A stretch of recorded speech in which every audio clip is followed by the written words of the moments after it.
L'ordre du jour appelle la question orale de Monsieur le Président Claude Berry-Debat à Madame la ministre chargée des Transports. Merci, Monsieur le Président. Madame la ministre, mes chers collègues, au cours de votre audition en commission de développement durable jeudi dernier, auquel je n'ai pas pu participer parce que je présidais la séance, vous avez exprimé votre volonté de privilégier la rénovation des lignes ferroviaires existantes par rapport au développement de nouvelles lignes à grande vitesse. En Dordogne, la ligne Libourne-Bergerac-Sarlat, l'une des plus anciennes de la région, dont l'état très dégradé demande d'importants travaux de réhabilitation, me semble s'inscrire parfaitement dans l'objectif que vous comptez poursuivre. Elle cumule un manque d'entretien et bien d'autres handicaps, tels que la présence de 111 passages à niveau sur 168 km de ligne et trop peu de zones d'évitement existantes. Pourtant, cette ligne constitue l'un des axes ferroviaires majeurs du département, avec 700 usagers annuels.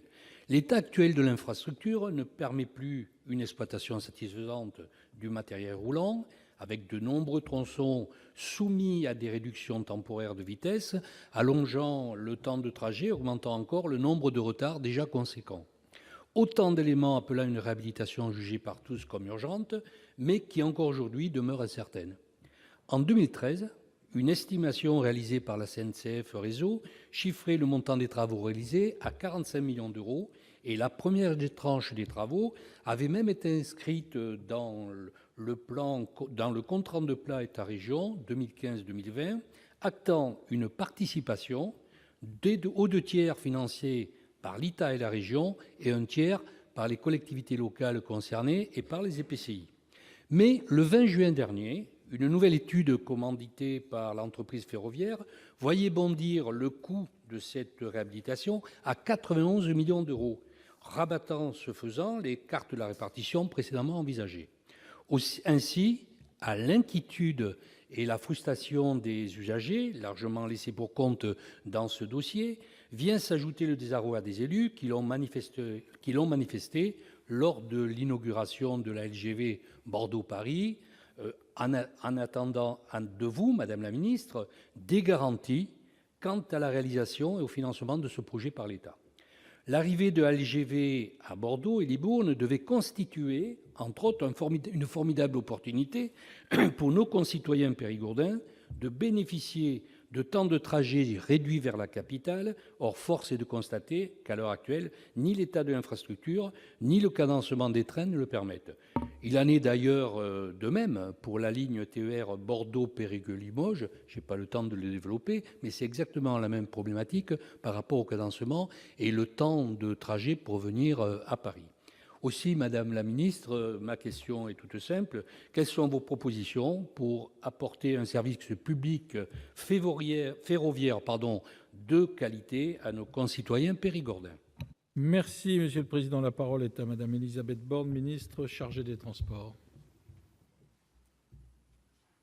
Merci, Monsieur le Président, Mesdames et Messieurs les sénateurs. Monsieur le sénateur Berry-Debat, effectivement, au moment où l'on vient de mettre en service la ligne à grande vitesse entre Tours et Bordeaux, je comprends parfaitement la préoccupation des élus de Dordogne sur la prise en compte de leurs besoins de connexion à la Gironde.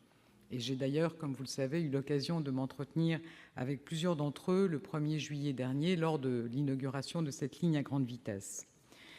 Cela s'inscrit pleinement dans le souhait du Gouvernement d'accorder la priorité à l'entretien et à la régénération des lignes existantes et au transport de la vie quotidienne. Comme vous le rappelez, des études ont été réalisées préalablement au contrat de plan État-région concernant les possibilités d'améliorer la desserte de Bergerac et son raccordement au réseau à grande vitesse via Libourne et Bordeaux. Les travaux de régénération de cette ligne sont inscrits au contrat de plan État-région 2015-2020, selon une clé de répartition que vous avez mentionnée. Ils devront permettre d'assurer la pérennité de l'infrastructure entre Libourne et Bergerac et donc d'éviter la mise en place de ralentissements qui seraient très pénalisants pour les voyageurs. Comme vous le soulignez, la dernière estimation de l'opération ressort à environ 91 millions d'euros, ce que le maître d'ouvrage explique par une dégradation accélérée de l'état de la plateforme ferroviaire. Des optimisations du programme et des coûts sont certainement encore possibles. Elles seront étudiées dans le cadre d'un groupe de travail spécifique sur ce sujet. La réalisation de l'opération passe néanmoins par un nouveau tour de table financier.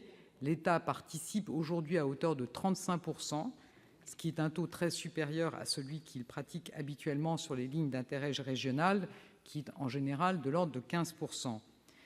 Néanmoins, l'État est prêt à réaffecter les crédits selon les priorités qui seront définies par la région.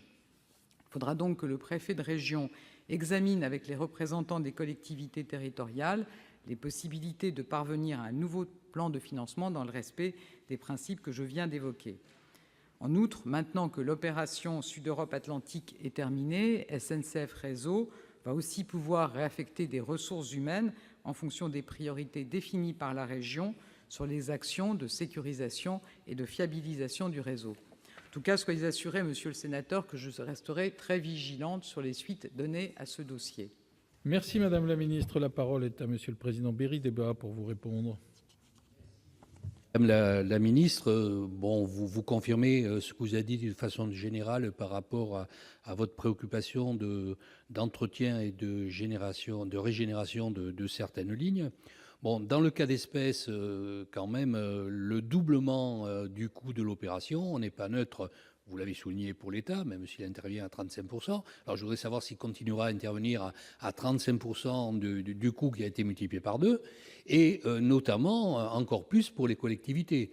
Je ne vais pas vous faire le couplet des collectivités à laquelle ils sont confrontés à une baisse des dotations annoncées, mais en l'occurrence, ce sont des petites collectivités. La communauté d'agglomération de Bergerac c'est une ville de à peine 30 000 habitants. Les EPCI qui sont concernés sont des EPCI de taille moyenne, et il en est de même pour les autres collectivités, départements de la Gironde, etc. Donc je pense qu'effectivement, le doublement du coût de l'opération, si ça devait conduire par un doublement du coût des moyens financiers demandés aux collectivités, on serait dans une impasse financière. Alors que notre département est particulièrement enclavé. Je parle de cette ligne qui est une ligne ancienne, 700 000 usagers, mais je pourrais parler de la même façon de la ligne Bordeaux, Périgueux, Limoges. Notre collègue de Corrèze parlait du pôle qui nous permettait avant de venir à Périgueux, aujourd'hui de venir à Paris. Si je prends cette ligne depuis Périgueux, je mets 4h30. Donc l'autre alternative, c'est de revenir sur la LGV, Libourne ou Bordeaux, avec le même questionnement que le questionnement de Bergerac, Libourne, Bordeaux. Donc on a un problème de cadencement, on a un problème de matériel, on a un problème d'entretien de la ligne, et là on ne peut pas le faire sans une volonté forte que vous avez exprimée de la part de l'État, mais avec derrière les moyens financiers adéquats. Voilà, madame. Merci, Monsieur le Président.